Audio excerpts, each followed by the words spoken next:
Play clock at 5. Pass is intercepted at the goal line by Malcolm Butler. Unreal. It's White. He's in. Patriots win the Super Bowl. Brady has his 5th. What a comeback. This is All Eyes on the Pats podcast. Welcome to All Eyes on the Pats podcast, episode 8, I think.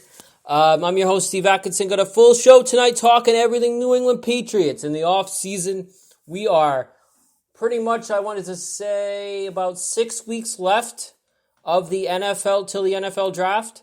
And it's going to be very interesting to see how it plays out, as the Patriots have so much to improve on both sides of the ball, especially on the defensive side, as the Patriots did not franchise, J.C. Jackson.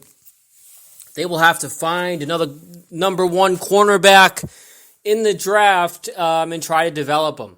So, and I will be talking about my 3 picks of the cornerback position the Patriots could get this year in the NFL draft as a part of Steve's draft board, a new thing I'm trying this year. I did last week. I did linebackers. This week is the cornerback position, and then next week will be the safety position, and then defensive end. So, talking about J.C. Jackson, and I want to go back to his comments to Phil Perry. And here's what Phil Perry had to say about J.C. Jackson after he interviewed him, calling himself Mr. INT and I deserve my money. I want to get paid. This is what he said to Phil Perry a couple weeks ago. What did you gather from your conversation with him about how he's feeling about his future with the Patriots? I think it's fair to say frustrated. I think antsy is another word that comes to mind, because this is somebody who has waited for several years now to have his opportunity to get paid. We know he came into the league as an undrafted rookie. He's not making a ton of money the first 3 years of his career. Last year he makes just over $3 million. So he's enthusiastic, trendy about his new contract and where that might be coming from. And I think this is just a byproduct in some ways of how the Patriots do business. They're not going to be checking in with guys on a daily basis necessarily. And the tag window just opened today. They have 2 weeks to decide whether or not they want to use the tag. And they're not always keeping players abreast of every conversation that's happening inside the building. So I think he's frustrated. He's a little impatient because he's wondering, we haven't spoken since the end of the regular season or the end of last season. When are you going to come to me and let me know how important you think I am? Do you expect J.C. Jackson to be on the Patriots roster for 2022? I do, and I think it might be the franchise tag. Because if you're going to pay him market value, it's going to be upwards of $20 million a year. That's the Jalen Ramsey deal. 5 years, $100 million is what he signed. He might not get to that level, but he'll get damn close just from conversations I've had with executives across the league. And I'm not sure that that's necessarily going to be feasible for the Patriots. So it might be 1 year on the tag and done for J.C. Jackson. How about no years on the tag and done for J.C. Jackson? And that is exactly what's happening. The deadline passed this past Tuesday, and he will no longer be on the team for the New England Patriots. He will test his market in free agency. And I wrote this for Nuts and Bolts Sports a couple weeks ago that Mr. INT won't be with the Patriots in 2022. And because there's one thing you don't do with Belichick teams. You do not talk about your contract to the media, and you don't say, I deserve more money to the media when you're playing for a Bill Belichick team, because we know what's going to happen to you. You're not going to be on that team. And so, in my opinion, I think he knew that.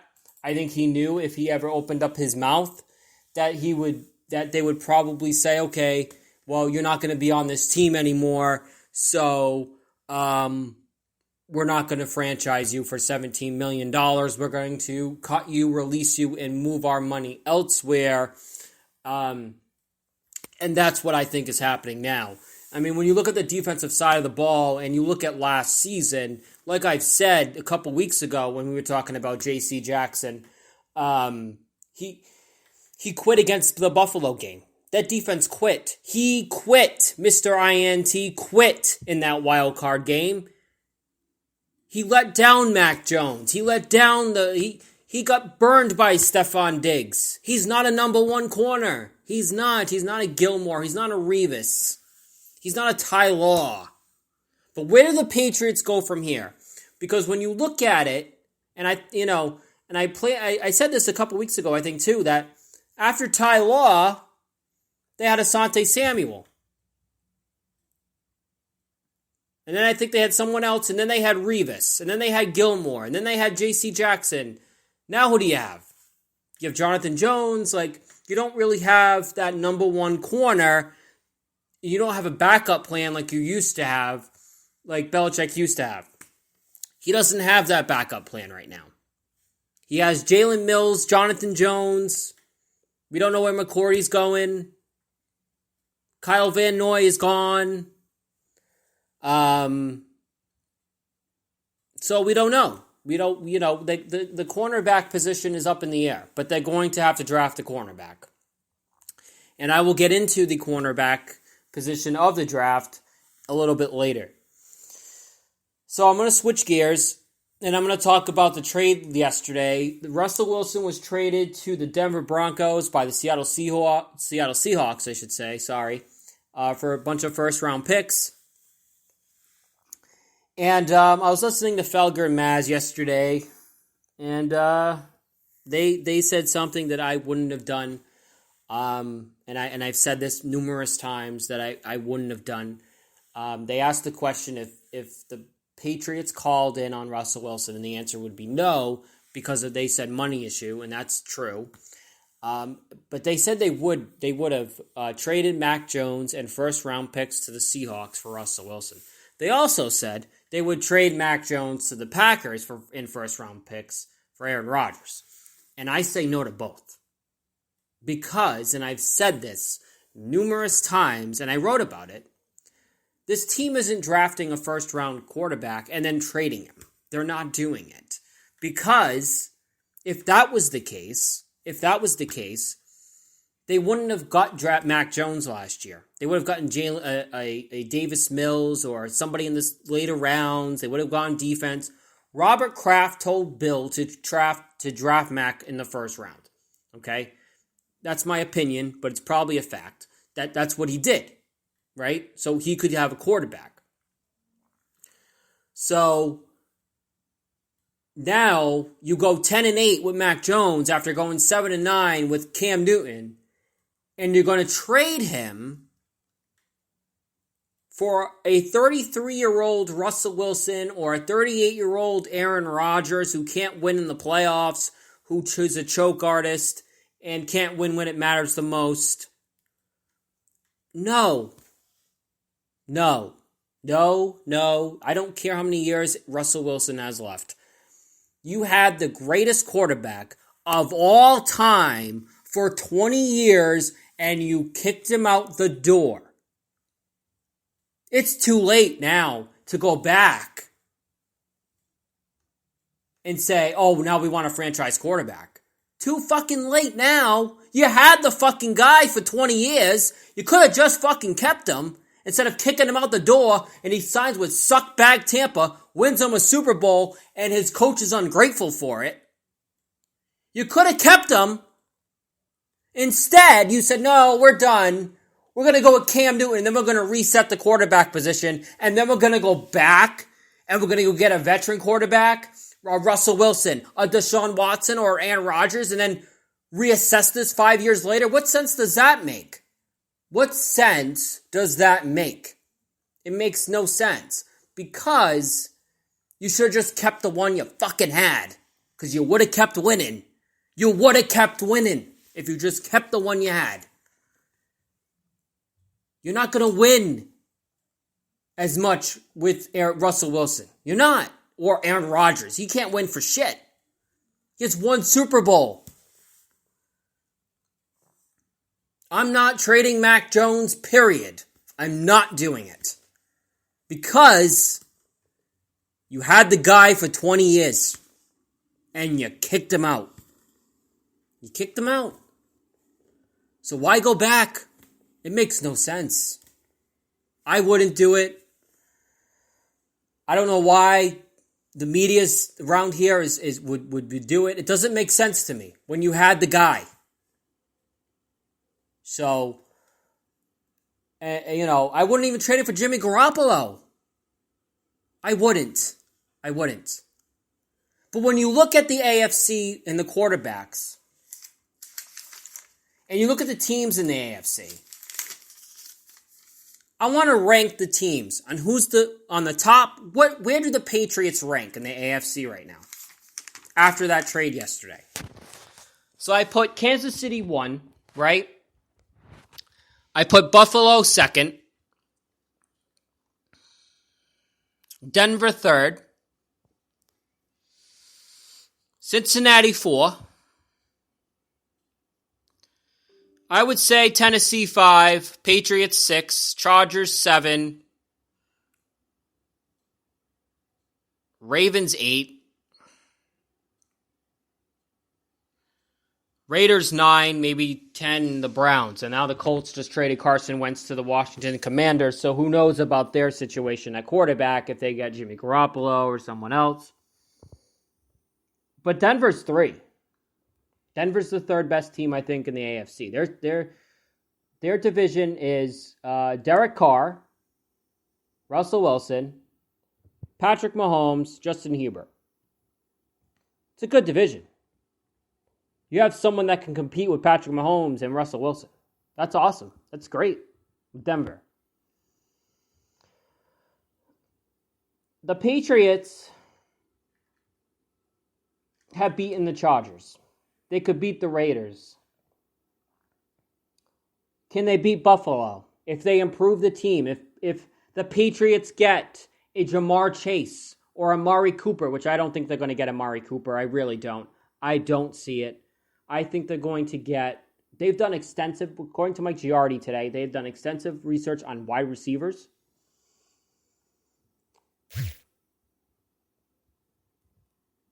So, they've done extensive research on wide receivers. So, we'll see what happens.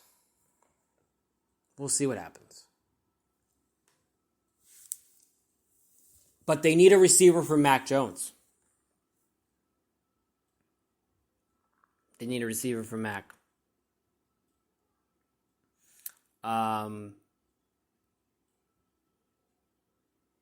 Because, they don't have that slot guy. They don't have that Edelman. They don't have that Wes Welker. They don't have the Amendola. Get him a little Edelman. Get him Jamar Chase type. He's all set. Excuse me. Because right now, that's what they're missing. And they're missing a lot on the defensive side. And they're missing who's going to be calling the plays. And I know I said last week it doesn't really matter who calls the plays because the players are the ones that are performing. The players are the ones out there, right? Not the coaches, obviously. So, does it matter who is calling the plays on offense? If it's Joe Judge or Nick Caley or Matt Patricia or Bill Belichick, does it matter? Probably not, right? Because I think Mac is good enough to overcome who's going to be calling the plays. But having said that, though, on the defensive side, I think the more the players could relate to Gerard Mayo because he was a player himself, right? Like they can relate to Gerard because he was a player, and knows the system. Whereas Steve came up beside his father and literally just got the job because his dad's the head coach. No one's going to listen to Steve. But if Gerard is named the defensive coordinator, which he should be, then I think the defense would be better. Whereas if we don't have an offensive coordinator, or if Nick Caley calls the plays, fine. Or Matt Patricia. I don't know if Matt Patricia doesn't have any experience calling plays on offense. Defensively, he does, obviously, but he doesn't call the plays on offense. He's done he was offensive line coach for at one point when Dante Scarnecchia was here, but you really have to look at what happens when Mac Jones. What's going to be the narrative if the Patriots, have a better, they've improved their team, they have a better record next year, this upcoming season, next year, and what's going to be the narrative? If they make the playoffs, they win a playoff game, they're in the championship game. You're still trading Mac Jones for Russell Wilson? The Patriots, if you improve the team, could have went to the Super Bowl this past year. Really. If they had a better receiver, if they had a better defense, younger defense, and that's the other thing. They got to get younger, right? That's probably why all those, Vallanoy's gone, J.C. Jackson. They want to get younger and cheaper. But they want to build the talent up, which is what Bill Belichick does. But when you had Tom Brady, he covered up for the mistakes you had and the holes you had throughout the rest of the team because he was so fucking good. When you don't have Brady, all of those holes that he used to cover up now get exposed because you don't have the quarterback. And it wouldn't have mattered if you had Russell Wilson because he's not Brady. And it wouldn't have mattered if you had Aaron Rodgers because he's not Brady. You got to have Brady or it's nothing. It's nothing. It's nothing. It's too late to go back in time, to go backwards and say, I want to do this. Let's go get Russell Wilson. I am not calling Felger Maz waiting on hold for an hour or two to make that point, what I just said, and then hang up. I'm not doing it, so I'd rather do it on a podcast, so then I can just get it out instead of being on the hold for 2 hours, and then, getting cut off or not getting, it's ridiculous. So that's it's stupid. It's absolutely stupid. You had the guy and you kicked him out the door, and it's too late to go back now and try and get a franchise guy. I just wouldn't do it. I wouldn't do it. So that's just my opinion, and it just that's what to me makes the most sense.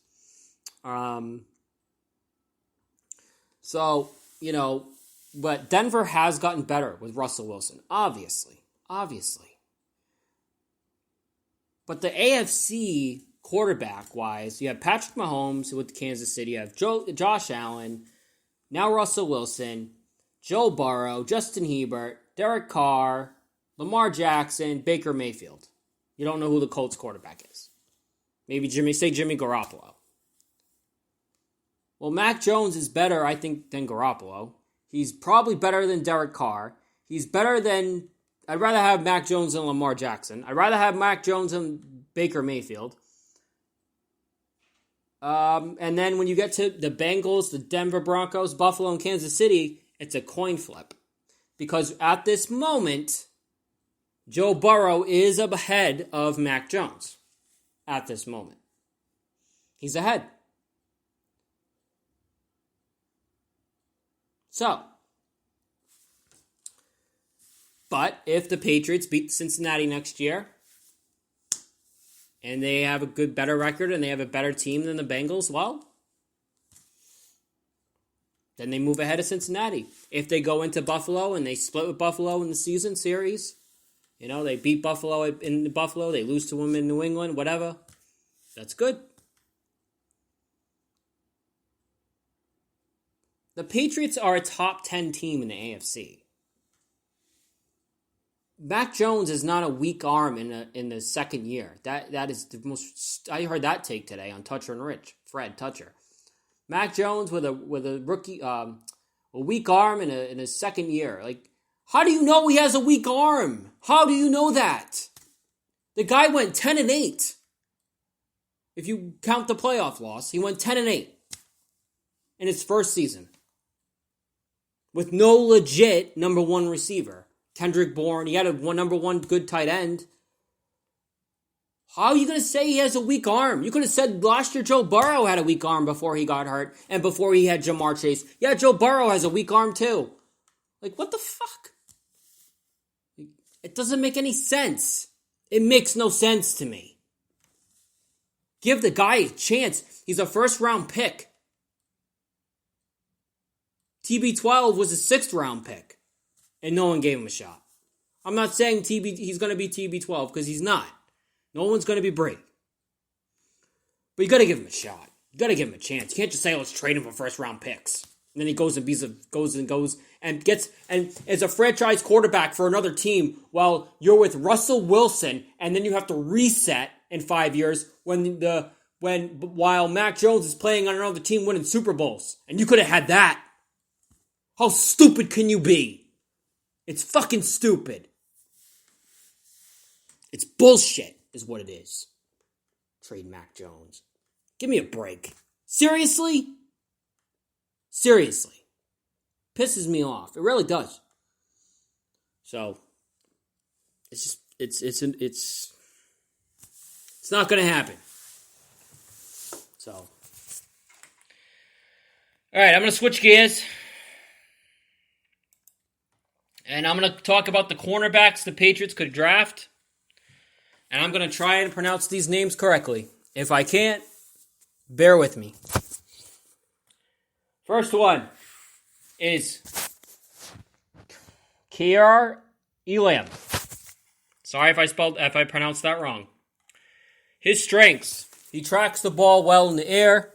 He had an interception and 3 passes broken up last season, and his 13 pass breakups in 2020, tied for the 4th most in this country. He's very aggressive in coverage with good top end speed. Ran track in high school, and it shows aware in coverage, has a natural feeling for the game. He has the vision, range, hitting ability, and ball skills teams want at free safety in the pass heavy NFL. He's close to the ball quite well. Closes to the ball quite well and possesses the hands to snatch throws away from his frame. Weaknesses: he's inconsistent getting off blocks. It needs to improve his footwork. Takes questionable angles to tackles and will overshoot by being overly aggressive. Elam has the height, weight, and speed to match up well against bigger players on the outside, but quicker players on the outside will be a concern for him. Overall, Elam is a number 2 corner in his class. He's worth a pick and would develop well in the Patriots system. The second one is Christian Braswell from Rutgers. The reason why I picked Rutgers is because obviously Bill Belichick loves picking players from places he knows, like Rutgers, Alabama, Michigan, Florida. He has good instincts, his strengths, and anticipation reads and reacts with discipline. Dangerous with the ball in his hands, anticipation skills, and explosive downhill burst, and could make him a star in zone-based scheme. Fast, and he sticks to receivers and closes the ball. Understand what's coming and has good ball skills. His weaknesses: he overcomes his lack of bulk with a sharp jaw and fighter's approach, but can be overmatched against NFL receivers. Bites on play action and isn't always in tune with the rest of the secondary. He's somewhat small, will give up catches to big receivers when he has tight coverage, does not consistently deliver a stout chuck in press coverage. And Roger McCreary of Auburn. His strength: solid run defense and is a strong tackler. Has the ability to read the quarterback's eyes and the experience to know where the pass is going. Closes the ball well and possesses the hands to snatch throws away from his frame. His weaknesses are: needs to get stronger. NFL quarterbacks may take advantage of his aggressiveness and man in zone to eye up short routes and go over the top, and has managed to stay injury-free throughout his college career. All right, so that is my cornerbacks the Patriots could draft in 2022. Next week, I will be talking about the safety position and picking 3 guys for the safety position. But they do have a lot of work to do at corner. they have a lot of work to do on defense as a whole to improve that and get younger. And the linebacker position, I did that last week. We don't know what Hightower's situation is going to be. They'll probably bring back Slater. We don't know what Devin McCourty's going to do. Next week starts free agency in the NFL. I think it's March 18th. So that's going to be interesting to see what happens as we kick off free agency. Are the Patriots going to spend like they did the last year on the first day of free agency? I don't think so. I think they're going to get Robbie Anderson. Looks like by Greg Bedard reported that the Patriots were interested in Robbie Anderson from the Carolina Panthers. I don't think they're going to get Amari Cooper. I just don't. I think he's going to want too much money. So they're going to go the cheaper route and then draft somebody in the draft, whether it's John Mechie or someone like that Mac Jones used to play with at Alabama. So having said that, it's been 26 minutes. I am going to sign off. I will talk to you next week on All Eyes on the Pats podcast. Have a great week. I'll talk to you next week.